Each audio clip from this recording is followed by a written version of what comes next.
welcome to our presentation about Meditation and Buddhism, brought to you by Cristal, Soto, and Mykhanh, Nguyen. Awesome.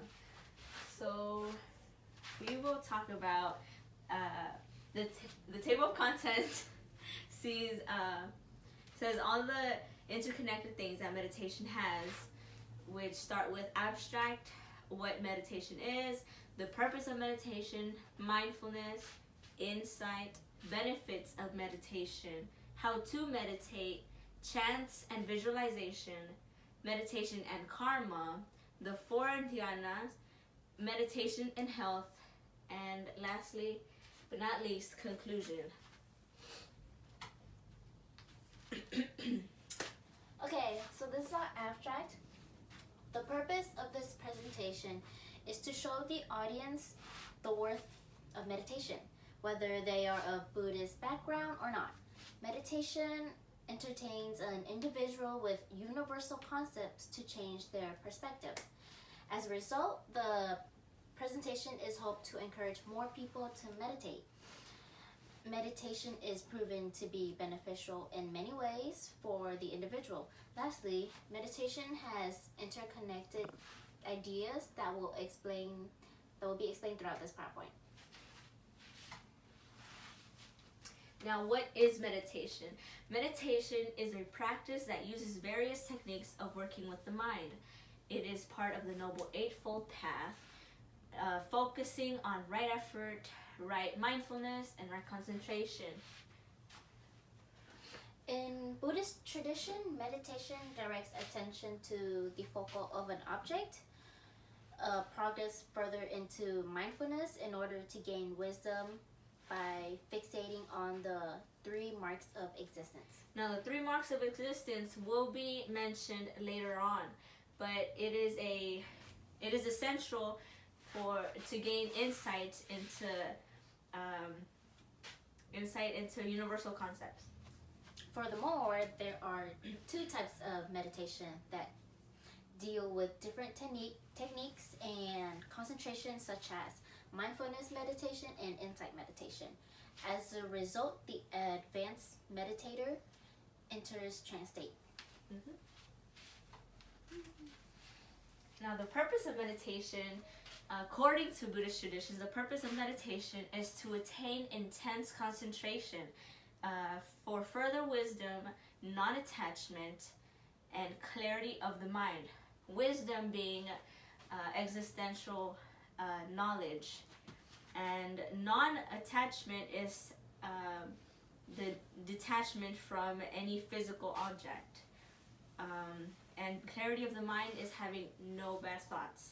In addition, the latter purpose is to obtain nirvana, known as the ultimate truth, and to end samsara. Samsara being the endless cycle of reincarnation.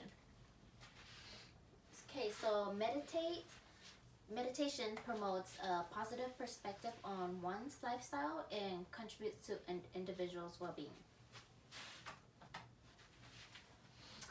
What is mindfulness? Well, the purpose of mindfulness is to liberate yourself from one's normal way of thinking and responding to the world and yourself. Mindfulness is important to achieve because it is known that our previous memories tend to strongly affect the way we process our information. For example, if I were to look at a beautiful woman and then I become jealous, therefore I would start to hate every woman that passes by, and rather than looking at them as a person, I just start looking at them with hatred or jealousy. So therefore, changing the perception is fundamental to learn how to concentrate and gain ultimate truth. Mindfulness meditation. Okay, so mindfulness meditation develops the mind for intense concentration from several minutes to long hours of pure concentration on one physical thing. This form of meditation must begin with a calm start, followed by simple tasks such as focusing on bodily movements such as breathing, or walking, focusing on simple tasks like cleaning tables, taking a shower, or raking the leaves. But however, the most common starter kit to mindfulness is fixating on one's breathing while settled in a meditative position. This meditation enables you to progress into insight meditation to gain wisdom. What is insight? Insight is gaining wisdom through concentration and contemplation of the three marks of existence to see reality in a clear point of view, instead of living life in denial of universal existence. There are three marks of existence. The first one is suffering is prevalent to the world. Pervasive to the world, my bad. Yeah, which means that everyone suffers. It's known that every living thing suffers, and yep. And then the second one is impermanence of your mortality. Which means that every living thing will die, but it is most important to understand that you as a living being will have an end as well.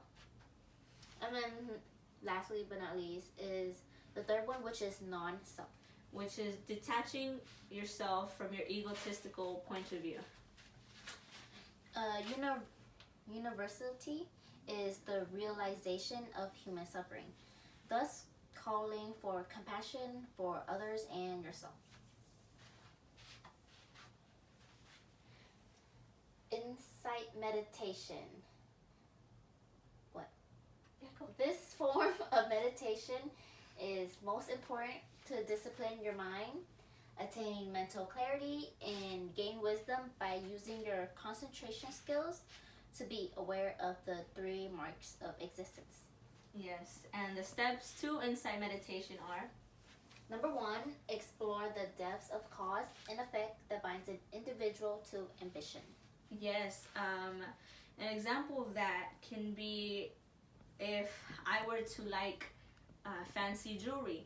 The effect of that is that I like fancy jewelry, but the cause of it is either because society has implemented that on women, or just that I have sensual desires because it's so shiny.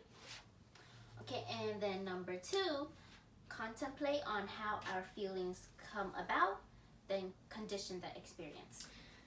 Like I said earlier about the example of me looking at a beautiful woman, that could be my feelings of hate can be conditioned to more of looking that person as who they are, as a person, as a living being.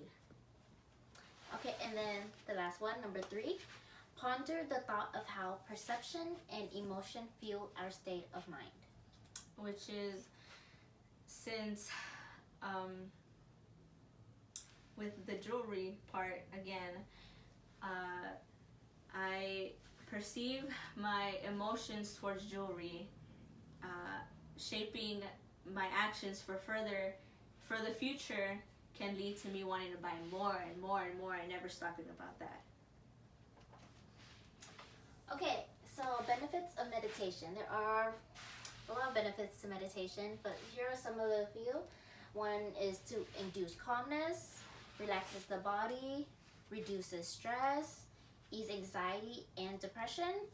One of the ways meditation help with these, benefit from these, is because when you meditate, you have to let go of all negative thoughts, all your worries, and then you have to relax your body, which can help with all these benefits. And then you also meditation can teach you control, which are good for people who needs control when it comes to like substance abuse, like alcohol, drugs, smoking. Meditation can also help you lower blood pressure and help you relieve pain, improve sleep, allows you to focus on the present, and opens your mind to new things. How to meditate. Okay, well, to practice meditation, start incorporating it into your daily routine by just taking a few minutes out of your time for it. try to do it every day for at least several times a week. So right now, we wanted to take time out of this presentation to show you and demonstrate how to meditate with Mykhanh being the demonstrator. Hi. Okay, so for step 1, you need to find a quiet and calm environment where you can be comfortable. Like, for example, right here, we're in my room. It's pretty quiet and I'm very comfortable when I'm here. And then step 2, you set up a cushion on the floor or find a straight back chair. And I got a cushion right here that we can use. But then you need to record. Okay, so I'm gonna put it on the floor. Okay, now step 3 is to sit comfortably into a simple crossed leg position or other positions such as... if you just want to cross your leg like this, which is the basic simple for beginners, or we also have the full lotus position where you sit cross-legged with each foot placed on top of the opposite thigh. So example, my left foot will be placed on my right thigh and my right foot will be placed on my left thigh. So this is the half lotus position. It gives you the best support to the body when it comes to meditating, but I know a lot of people can find this difficult, but the more you meditate, the easier it gets if you stretch and do it more often. And for people who are not as limber as me, you can try the half lotus position, which is... Okay, so the half lotus position, you also sit cross-legged, but instead of having both foot on the opposite thigh, you just need one foot on the opposite thigh. You can have your right foot on your left thigh and your left foot just underneath the right leg. Okay. Or you can go the other way around. You can put your left foot on your right thigh and your right foot underneath your left leg. Whichever way is comfortable for you. Yes. And if you cannot see clearly from down here, there is a picture that can demonstrate what Mykhanh is trying to demonstrate to you guys.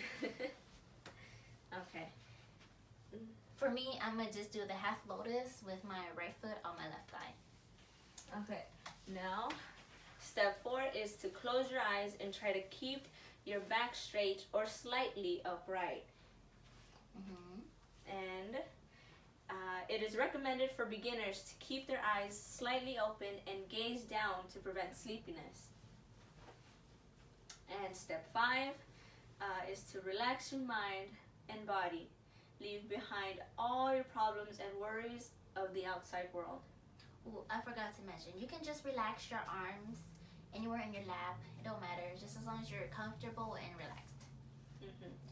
And step 6 is to focus on your breathing or a focal object.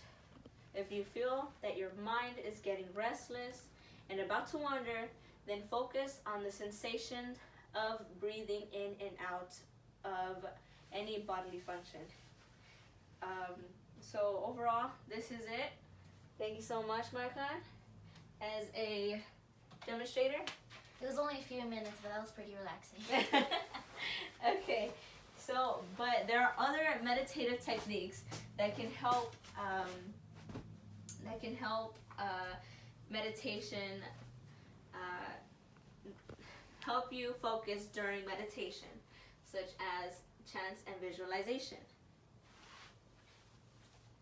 Okay, so chants and visualization.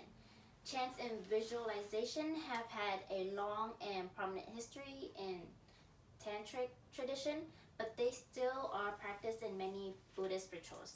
These meditative techniques help one attain ultimate enlightenment at a much quicker rate. Now, right now we will be talking about chants for a couple of slides.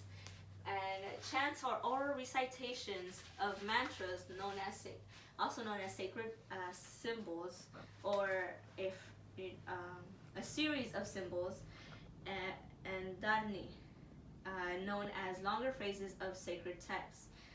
These phrases help to gain merit, power to change the situation, and exercise mindfulness.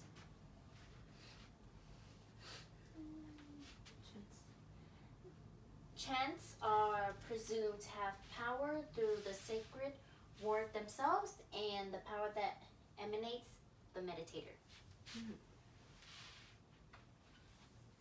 Now, again, we're going through chants, and we're going to go through the three ways chants really help the meditator.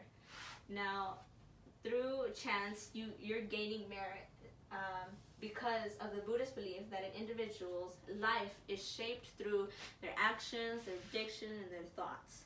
The idea of continuous recitation of sacred mantras or dharnas is gaining good merit. The second one is power through chants. In a tantric practices, it is believed that chants provide protection from unseen focus and has the power to change a situation. Now, lastly is the exercise of mindfulness. The way you can exercise mindfulness through chants is with the participant or the meditator being able to simultaneously focus on the sound of their voices and the message being recited. Also, being able to memorize and recall the text is another exercise as well.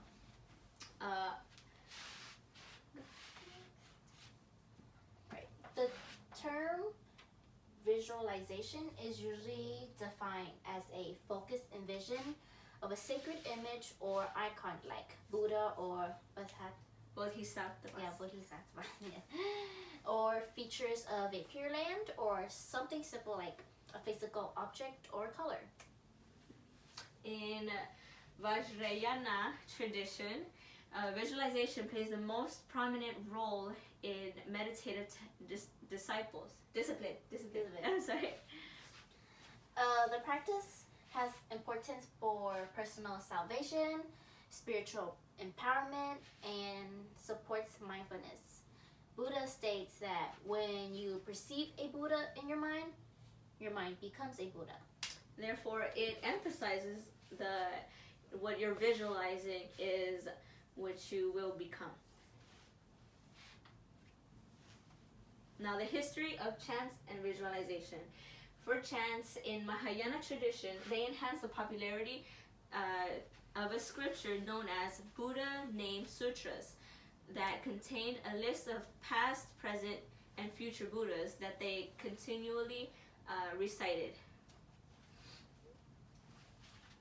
In addition, Tibetan history described that there were many concerned family members of recently deceased people who sought priests to recite sutras to help secure a favorable rebirth. Therefore, at the time of a recently deceased is at their intermediate stage between after death and before rebirth, they have the chance to listen out to a priest that preaches the sutras in order to gain more merit and to be able to get a more favorable rebirth. In the late 4th and early 5th centuries, Mahayana's use of Buddha and Bodhisattva's visualizations are produced from the 6 sutras without any known antecedents that appear in Chinese Buddhism.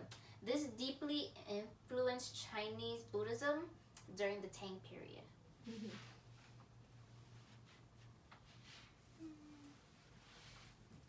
Okay, now we have some concepts with meditation and karma. Meditation has a huge influence with karma. Now, how does meditation affect karma?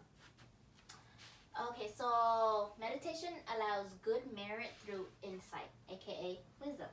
So through insight, you start to contemplate the concepts of right thought, right effort, right view.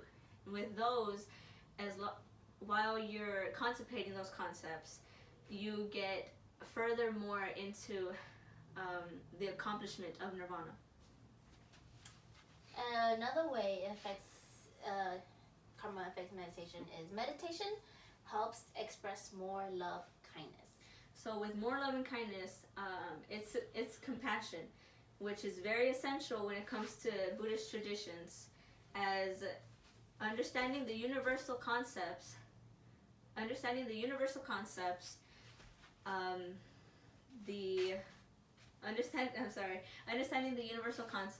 will end up understanding that everyone suffers, everyone has an end, every living thing has an end and everything. Therefore, understanding a universal concept, wanting to express compassion in the very end. The goal of meditation. There are several trance state achievements that meditation has to offer, but these goals are only attained by the advance in physical and ethical discipline. These goals are the four dhyanas. So there's the first dhyana, There's the second dhyana, the third dhyana. and fourth dhyana. The first dhyana is described with one is detached from all desires of the senses. And one applies deviated thoughts. One is detached from the other four states that lead to unwholesome karma. And one feels euphoric and detachment.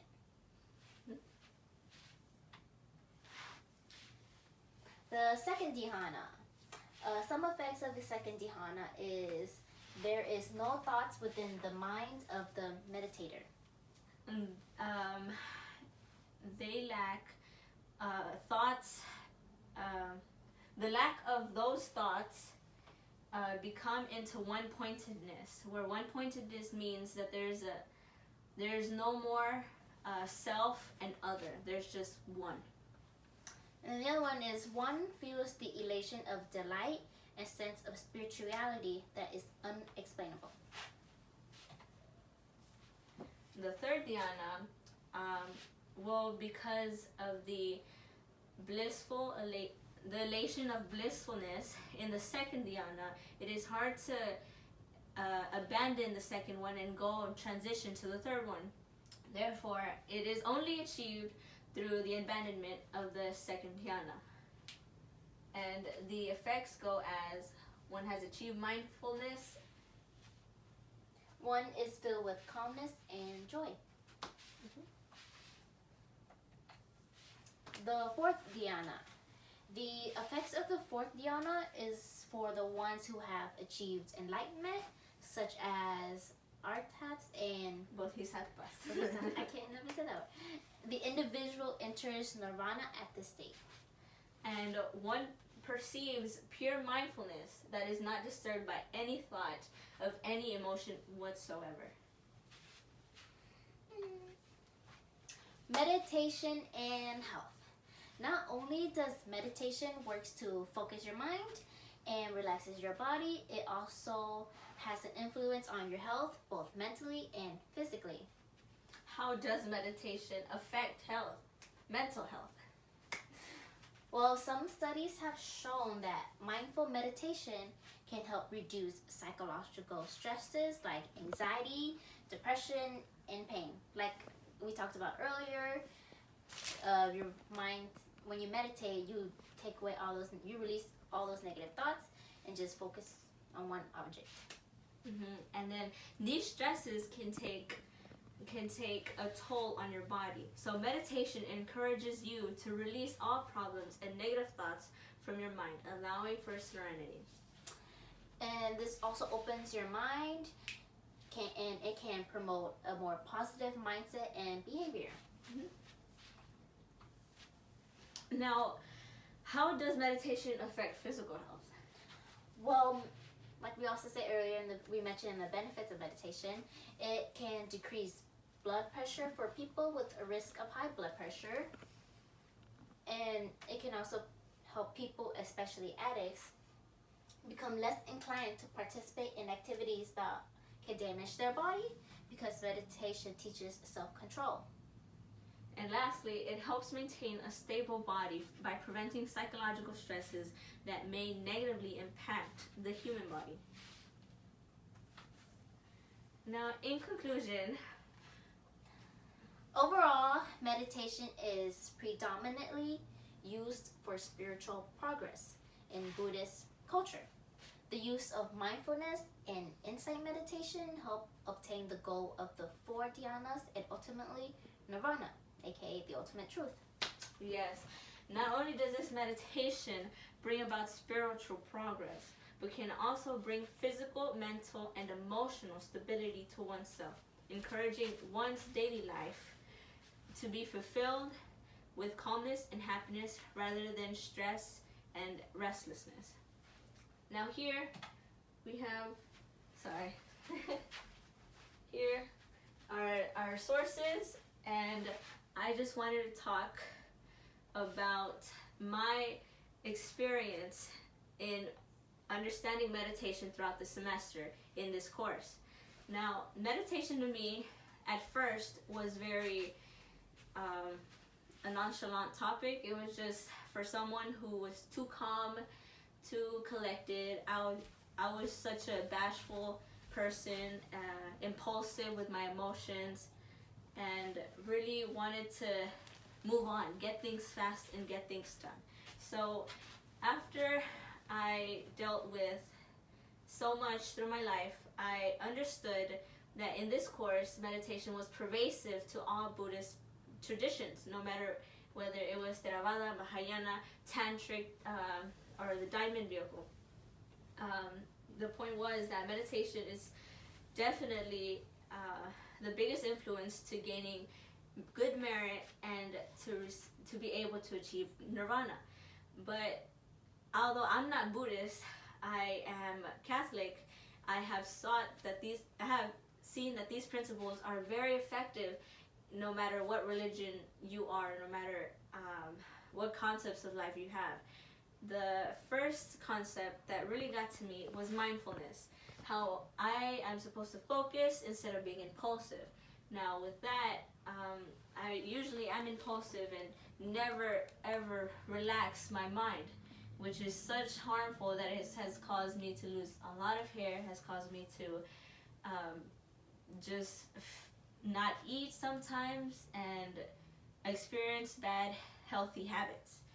But along with mindfulness, that has taught me that I can focus on one thing. It will be there no matter what, and I can focus and I need to calm myself and start to stay at this moment. Therefore, mindfulness is the best situation that I want to be in. Also, is my uncontrol of emotions. From what we've learned, the 3 marks of existence, they really taught me that I'm not the one suffering. It really taught me that non-self is achievable, where I know once I look at Mykhanh, I can see that she suffers too. I see that she has an end, even though it's a morbid thing to say, she has an end just like I do. And that takes me away from my egotistical way of thinking and makes me feel compassion for her, compassion to everyone that I see and everyone that I meet, no matter who they are, where they came from. And that's my perspective on things on meditation that I really wanted to share at the very end, because this was an exceptional class that I really enjoyed taking, and I really learned a lot. Thank you. Good job. Well, for me, I am a Buddhist, and I've always respected people who can actually meditate, and I've always wanted to try it myself, but I like sleep. I'm afraid that if I meditate, I will easily fall asleep, and my focus, I get distracted very easily, like super easily. So in my head, I didn't think meditation was for me. Like, I didn't think I can actually do it. But after doing it for a while, I'll go over there for this presentation, I only did it for like 2-3 minutes, and I can already feel like a small sense of calm. So I was like, it is not that hard. You just need to spend like 10 minutes or 15 minutes of your day just meditating, and it will help. It will help a little, but through the long run, it will help a lot.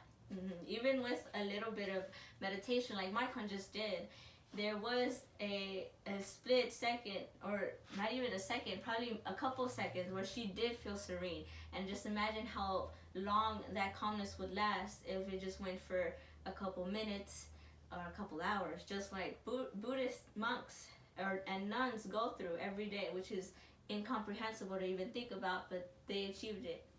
And yeah. Meditation also helps you with focus, which I really need help with. So I haven't tried it for a long time yet, but I'm gonna try it later to see if I can actually focus and do the exercise, like where you breathe in and you breathe out. Just focus on one thing. My mind tends to focus on many things. Yes, just like everyone in the world does, you know. But okay. I would also like to bring a topic back about what you talked earlier about how knowing about one's end and feeling empathy for another. That is true. Everybody does have an end, and I know, like, I don't know what's up. Can we edit? Can you pause it? How many minutes is that?